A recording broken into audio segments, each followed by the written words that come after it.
So was this a topic that came up initially from Isaiah, or was it from you? How did that kind of who had the initial idea, I guess? I'd say it was a collaborative effort. Honestly, it's one of those things where we were talking about what we wanted to do. I had been fascinated with what went on in Seattle from an NBA perspective, from a team. But really, I'd spent a little over a week there when I was writing the book that I did with Nate Robinson, and he's from there. And the crazy thing about it was, as I was interviewing him and spending time in Seattle, and he's from Rainier Beach, I went to a high school called Rainier Beach.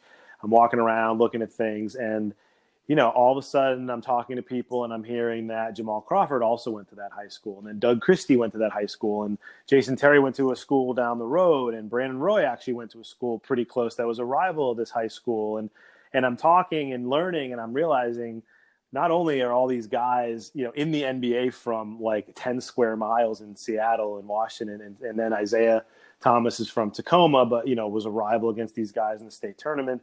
Nate Robinson went there. So the thing that really drew me to it wasn't so much that there was that much talent in one area, which is very rare. There's a couple areas around the country, as you know, when you kind of research this stuff, that have had an outsized number of either pro athletes or NBA players or NFL players from there. However, the biggest difference is that these guys are all really tight, which is the thing that I thought was really interesting, is that, they all went to each other's camps. They all support each other when they have, fundraisers. They all hang out. They were all at each other's games, kind of paying it forward from, the first camps coming to like the younger guys' camps and showing up at the high school games. And so for me, that kind of unique aspect of it drew me as an author to making it, feel like this could be a really big, large scope, large scale book.